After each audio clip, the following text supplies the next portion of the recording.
What's up, YouTube? We're back. The mic is on. I just looked. And we're here to talk about The Valley Season 3 Reunion, Parts 1 and 2. Because one was a little dry, but part 2 they picked it up a little bit, even though, I don't know, I feel like, in my opinion, you know, my channel, my opinion. I feel like uh, the Valley reunions are much like the Salt Lake City reunions. Well, not, no. Okay, just stay with me for a second. So it's like we get the season, and it's like, okay, cool, whatever. And then the reunion kind of falls flat, similar to Salt Lake City. We might get a good season and then the reunion falls flat. So even though the Valley seasons aren't as good as Salt Lake, that's why I kind of walked it back. But you know what I meant. So yeah, I just feel like, but then again, I think that, as I've said before, this season without Jax, I think they're trying to find their footing. And what does that look like when we have no clear cut villain besides them trying to make Janet the villain? And when you do that all season and have the same like two circular arguments, how can you really have a good reunion? Because we're not getting enough of other people's personal storylines. We can't do every season with Jesse versus Michelle. Now looking like Michelle versus Lacey, and then Danny and his drinking, and then 60% of the cast versus Janet. So, whatever. But with that being said, hopefully season 4 is better. And let's get into it. So, the first thing I said was Janet and Jasmine had my top looks. I thought Janet looked stunning in that blue. Love the haircut, everything. She's just, can we eat a little bit? Like the Bravo legs be so tiny. And when she stood up to hug Zach, I was like, my God, on today. She was just too little for my liking, but stunning, gorgeous. Jasmine in the yellow, beautiful. Lala and Michelle follow close behind. Second for me for the look. And Brittany needs a new stylist. Please and thank you, because I didn't like that corset. You know, you have to sit up so stiff and straight in the corset. And then with the little skirt, like the color was pretty, but it's just, she didn't look comfortable in it. And I feel like even though she had the surgery, with her still being, I would love to see Brittany in person to really see her size, but with her coming off on camera as a bigger girl, a more full figured girl, you got all these boobs and everything else. I just feel like it wasn't flattering. So we'll just leave it at that. I want her to get a new stylist. I said, of course, Jax is still a dickhead. I mean, who's surprised by that? Michelle told us nothing about Dr. Dre. She didn't give us any tea, which I really kind of didn't expect her to, but I thought she may give us some crumbs, but she said no. She's like, yeah, it's new and I'm not on an NDA, so do with that as you will. Do I believe that? Sketchy, but and again, I don't think Dr. Dre is a viable candidate for her to be dating, but if that's what she wants to do, great. Brittany and Brandon, that was a complete joke. I want her to get into therapy. Giving him almost $10,000 is absolutely unacceptable, insane. I just don't understand Brittany. Like, she's such an easy mark. And I don't want that for her because you have a son that has special needs. He needs you to be on your P's and Q's at all time. And you cannot be letting these men come in and play in your face because you're such a lover girl. And Jax was such a dickhead that you're going to be easily love bombed and manipulated by any man that comes in and they try to show you that Prince Charming role because they know that how your ex-husband was, especially if they watch the show. So, and I know this guy was like in her life before. He wasn't like a new person off the street. She knew him, but if he's watched the show or if they've been in any communication since she's been pseudo famous, then I'm sure he knows a lot of the tea.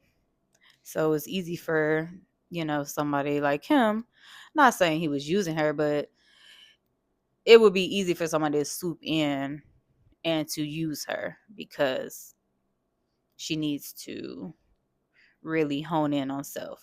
Stay single, get a backbone, know what you're looking for when you're dating so that you don't fall victim and become prey on these mozzarellas. Shout out to my friend Asia. That's her word. Lacey and Michelle. So why are y'all still fighting? I'm so lost. I thought that we came to an understanding. I thought that we said our apologies and let's move forward. And, we're co parenting Isabella. You want to be in her dad's life. So let's find a common ground. How do we just completely, seems like, revert back to ground zero where y'all are at each other's throats worse than Michelle and Jesse? I'm so lost. And I said that whenever Jesse doesn't want to address Michelle's points, he reverts to calling her he calls her a cheater and a liar. Whenever she's saying like, you do this is what's going on, you've done this, he says, well, you're a cheater and a liar. Like, okay, great. And so now let's go back to the point I was making, which is that you're broke, which is that you're not paying the health care, which is that you took out this loan and you spent $300,000 on what? Produce some receipts. He never has any answers, but he'll try to deflect so that I don't know what he thinks is going to happen. If people are going to be like, yeah, Michelle, yeah, no, nobody cares. Y'all are divorced. What's up with your finances, sir? And we still haven't gotten a straight answer on that. And I just said, why would she pull that out of her ass? It doesn't seem like something that she would do just with no backup. And especially, she's like, I have text messages, I can prove it. Obviously, Andy didn't ask for any because we believe her. So I don't know what's going on with his finances, but it's some men milk ain't clean. That's all I got for it. But if Lacey likes it, I love it. She don't want to listen to the Carfax report, so let her let her open up her wallet, or let her find out on her own that Jesse is robbing Peter to pay Paul. For all we know, he's taking out payday loans to take Lacey out on dates. I don't know. I don't care.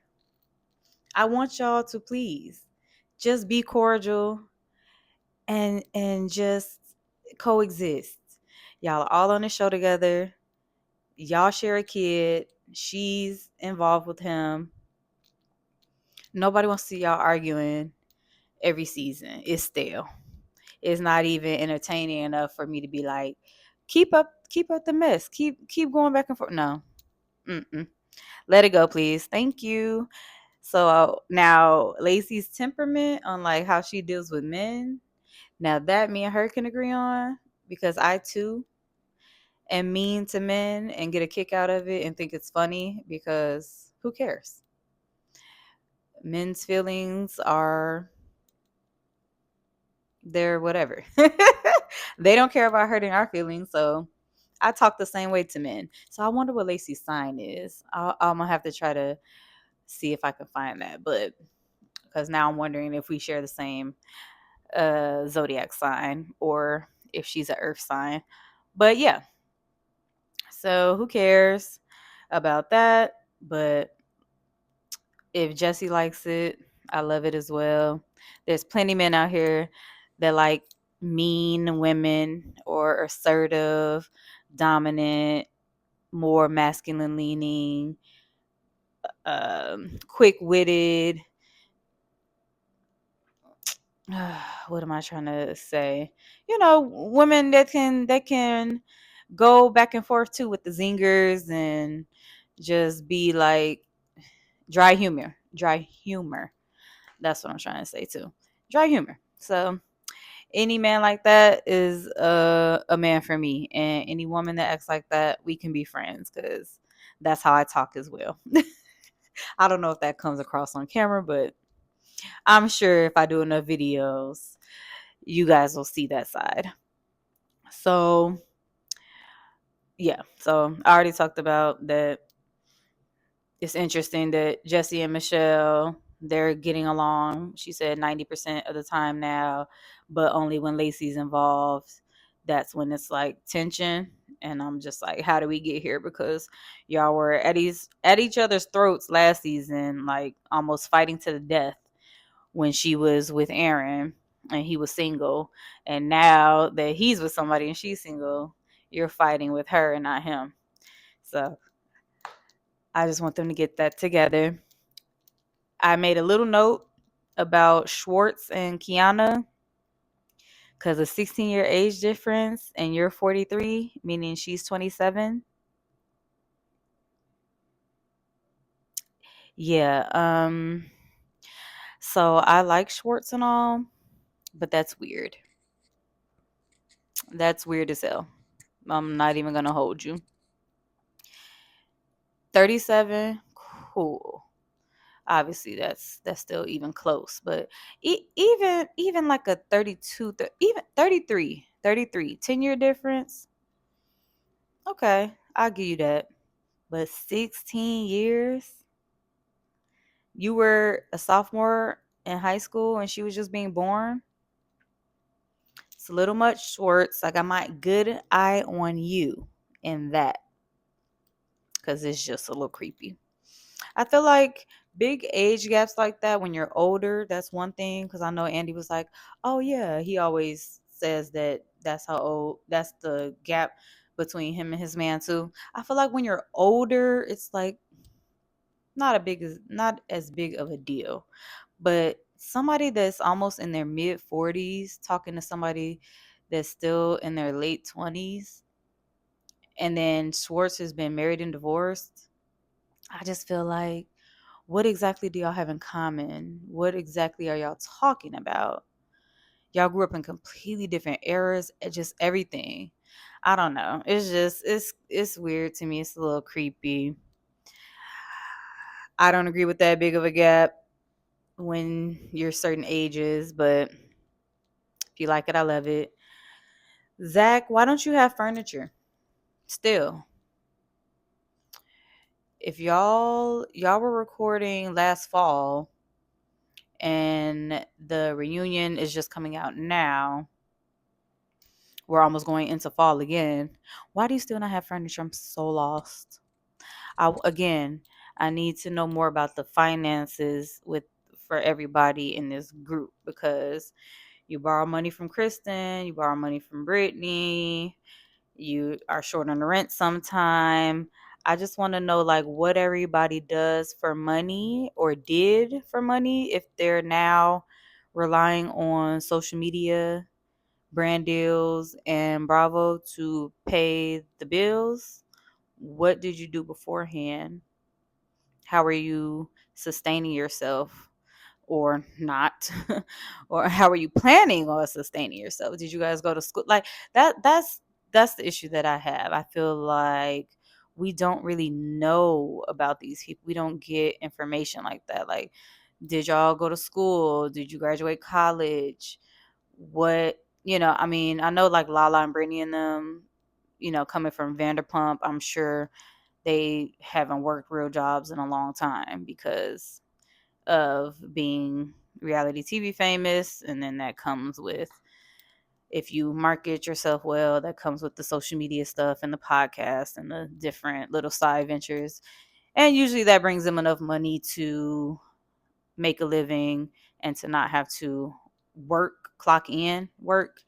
But like Jason, Janet, Danny, Nia, Zach, Jasmine, what kind of stuff were y'all doing? Jesse, oh well, he does real estate, like Michelle, right? I think, or something. I don't know, but yeah, what were y'all doing beforehand? Because let's get down really to the business. I'm nosy. I want to know, because if you have to borrow money from your two homegirls that are doing well on their respective reality TV show, to the point that your parents are like, bring your ass back to Kentucky, then I want to know, why that is. So, yeah. Also, why is Lala not getting along with her ex still after all these years? Because if her baby's about to be 2 next month, then her oldest should be what, 5, 6? I feel like somewhere in that range. Why are y'all still not getting along? I mean, I know that co-parenting situations can be extremely tough. Trust me. I don't have any kids, but from seeing close friends, family members, I know how it goes. But I just feel like he has other kids. Y'all were never married. She said he's mostly in Miami now. So why are y'all still not able to just do enough of what y'all need to do outside of having to text on a parenting app to communicate, when it doesn't seem like he sees his daughter that often? It seems like more like a maybe once a month thing that he maybe comes into town and gets her. So I don't know. Again, more open-ended questions that Andy doesn't really dive deep into. He just kind of asks in passing, and then we don't get anything else from that. So yeah, but with Lala, so I just made a small note about her that, I got my good eye on Lala. I like her and all. She's actually one of my favorites. But anybody that, okay, so we know she had the one baby through sperm donor, and then she had the baby with her baby daddy. But I feel like anybody that, it it seems like you have a certain, I don't know if I want to say image, but a lifestyle you're trying to create for yourself and of course your children. But then we see the men that you actually are attracted to and go after. If you guys catch my drift, the ones that watch, the ones that know what I'm trying to say, read in between the lines, because the way I wrote it, I don't even want to say it because it's rude.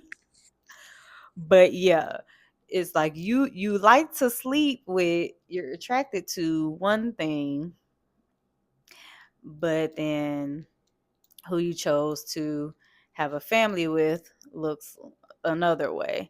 So I don't know. We'll see. Whenever Lala gives us more into her dating life and all that, then I might circle back around to that comment.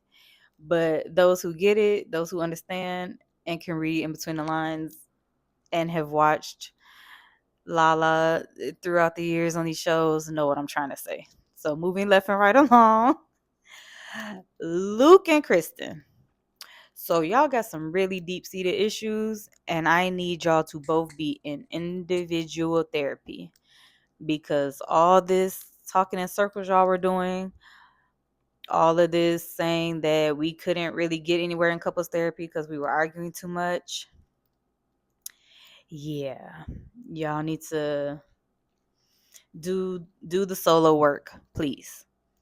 I said they seem to still be beating around the bush, and she's more vocal to the questions that Andy's asking. And in my opinion, hi Maya, my opinion, he seems unhappy. He's been seeming unhappy. He's been expressing that, LA, the Cali living is just, it's not his favorite. He's more of a countryside guy. He's more of a let's go somewhere low key where I can hunt and fish and be outdoorsy. And again, this is why I say opposites do not attract. This is the same thing I was talking about with Amanda and Kyle. Don't get with people and think that you're going to make them change their mind about what they want to do or how they want to live or their hobbies and interests and long-term living, settling down, all these things. If you know Kristen is a Cali girl to her core, why would you get with a girl like that? Why would you not go find the girl that likes the outdoorsy things, that likes the countryside, that likes that kind of living? Why would you not go get a woman like that? Because now it's like a tussle because you're trying to get Kristen to be like, let's move. Let's go more like over here. It doesn't have to be Colorado, but something a little more slower pace or somewhere where we have land and blah, blah, blah. And Kristen's like, Kristen wants to be on TV. Kristen wants to be around her friends. So good luck. That's really all I got for it. But you can tell that there's issues there. That comes across to me very clearly. And they do not need to be trying to rush to bring another baby into that mix until they can figure that out individually and together. So now then we go to Kristen and Zach, and they're trying to gang up on Janet and Jason via Brittany about Jax. Why are we doing all that? Why are we doing all that? I said that y'all really want Brittany to ice them out, in my opinion, so bad. So then that way the producers or whoever's in charge of whatever will either tell them we're not going to have you back because you guys aren't getting along with enough people and so they don't want to film with you, blah blah blah, or so that they'll voluntarily leave the show. And I think it's weird and I think it's lame. I think it's immature. All these like friendship competitions of like, you need to be my friend more than them, and well, I don't like them and you should be on my side. It's stupid. And they really should have had egg on their face because Janet was like, yeah, we talked to Brittany about that whole Jax thing around the holidays and she was cool with it. So now what? Yeah. So while y'all trying to be like, oh, you wouldn't let us do that and blah blah blah, it's like, okay, so did you want to do that? I'm confused. Did you want him to come over for Christmas? When she said, yeah, I'm glad that they called and asked, could we host him because he left me the hell alone for the day. So I just think the hate for Janet, not even Jason really, because it's really Janet, directed at Janet, is just unwarranted and it's lame and it's weird and I've had enough. Honestly and truly. Danny and Nia, I said that they must make good money because the fact that they can afford an au pair with 4 kids, they must got some good coin coming in. Because doesn't Danny model or he does some stuff on the side? I think I remember from one of the episodes. So, and I wonder if Nia does pageant consulting and stuff since she was of that world. I could see her doing that. But Danny also takes no accountability for his actions. Zero.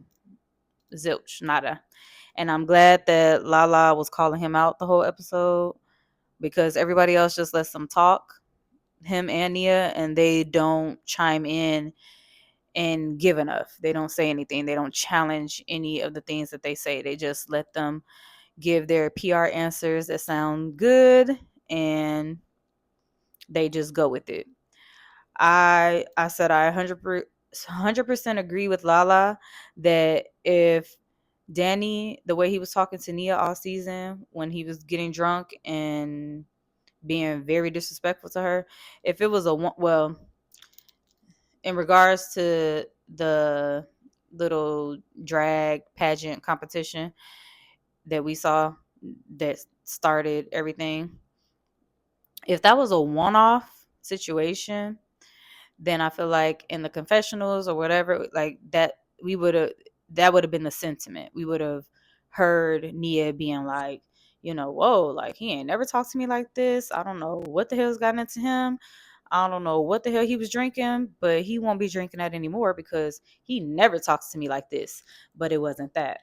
So I absolutely agree that what Lala was alluding to, well, not even alluding, because she pretty much said it, like, y'all, the blinds were open and we peeked in, and that was a shock to y'all. Y'all weren't expecting that. Y'all didn't know that that was gonna happen on national TV for us to see and critique and live with and sit with and be like, interesting. So 100% agree with that. Jasmine was also cracking me up because she kept saying stuff under her breath, and she's like, stop with the kid shit. Stop using that as an excuse. I'm tired of hearing about my kids this and my kids that. And she was right. I said 100%. Thank you. Thank you for speaking up, for raising your hand and being like, you know what? I'm going to stop just saying it to Schwartz and saying it to myself, and I'm going to go ahead and say something, because it was just like I said in the city review, that nobody cares about y'all being parents, and that's no offense. But in my opinion, you don't get a pass to be a bad person, to be a bad friend, to be a shitty husband, wife, whatever the case, because you're a damn parent. So Jasmine was 100% right. And of course, here go the whole other side trying to jump on her like, well, you're not a parent. So what? She don't have to be. She's spot on with her assessment that you're trying to use that as, hey, don't get on me about my behavior because I have kids, and I'm so exhausted, and so that's why I did XYZ. I know plenty of parents that don't act like douchebags. And Andy, while you trying to sit and co-sign it, shut the hell up too, because I'm pretty sure you don't treat your friends like that, and you have help and nannies and things too. So, because you were even giving advice telling them that they need backups, they don't need to just be relying on one person. So I know that you're able to maintain your friendships and your relationship with your man without being a complete dick. Like, yeah, sometimes, sure, everybody gets in their modes and have their moments, but if you can't show up in if you can't show up in the other ways in your life that you need to, then go see the lady. Go seek help, because there's no excuse for bad behavior. Sorry, it's not. I feel like people show up for their friends all day long, however, in whatever capacity they can. I'm a firm believer in maintaining relationships. Whether you're grieving, whether you're facing some type of whatever, job loss, you want the divorce, your kids acting up, you got a sick parent, you got a sick relative. It's just like life throws all kind of things at us. And so for me, when you're trying to use your kids, that don't fly with me. Because for one, having kids is a choice. You didn't have to do that, but fine. You wanted to do that. You wanted to be a parent. Great. So now, how are you going to make sure that you have other adults that you can lean on if your excuse to being an asshole to them is, well, my kids, my kids, my kids? Because eventually those kids are going to grow up. They're going to make their own friends. They're going to have their own life. They're going to be doing stuff. And then you're going to be looking around like, damn, where's all my friends? And they're not going to be wanting to be bothered with you because you didn't know how to act. Because everything was always an excuse. Because your behavior was piss poor. Because you didn't make time for them. Because of your kid and or kids. So for me, that's a very, I get real riled up about that kind of shit when people be talking about kids and using kids as an excuse, because I have plenty of friends that still reach out to me, still text and call me, still send gifts for my birthday, still make it a point to hang, all the things. And then even vice versa. It's not selfish, it's not transactional. I still reach out. I still ask to hang. I still ask to go to dinner. I still check in. I still ask about the kids, even though I don't really have to give a fuck about the kids because I don't have none. But I do because they're my friends. So I want to know what your kids are doing. I want to come to the events sometimes and pop in when I can and show support. I ask to come over, and when you're still in a disheveled postpartum stage, and say, hey, I'll come and bring snacks and wine and we can watch whatever, or we can just sit and I'll hold the baby so you can breathe or wash your ass. But everybody doesn't know how to do those things. So I was 100% on Jasmine and Lala's side when they was getting in that ass, because that is me. That is me to my core. Love that. I also said, why was the editing so choppy? Because when we were really getting into the nitty gritty on Danny and Nia, and then it went to commercial break, we came back. Then all of a sudden, we're talking about a Watch What Happens Live appearance with Kristen and Luke. So confused. Why did we chop up and switch up the flow of conversation to go to this random shit? Why didn't we make sure that that was with their little segment and then keep it on Danny and Nia? That was very weird. I already talked about Andy telling them to get a backup nanny. I also said, do people not have family in the area? I'm not really sure, like Kristen's family, because they mentioned something about they were gonna have Luke's mom to fly out. I don't know if they meant to Cali or to New York to watch the baby so that they could go to New York. But I'm like, well, if you're gonna have her fly to New York, then why didn't you just fly her to Cali if she doesn't stay there to watch the baby while y'all go to New York? I don't know. I was confused at that part. But like he said, get a backup. You shouldn't just have one, because then when they're gone, if you don't have anything else, then what can you do? Um, Basically after that, that was towards the end. I said that Lala, she made this reunion funny. She really kept the energy up and kept it like entertaining with the verbal back and forth and all that, because I feel like everybody else was really just whispering and the mic was just catching everything, and there wasn't a lot of across the stage talking.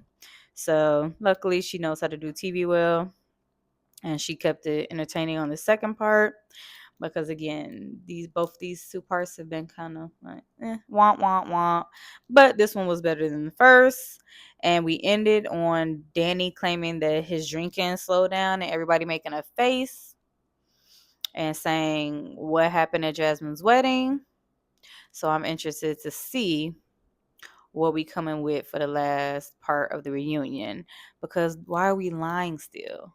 Why are we lying when we have a countless amount of people up here that are ready to call you on your shit? Perhaps you need AA, because when you have to lie about your drinking every time, that's not a good sign.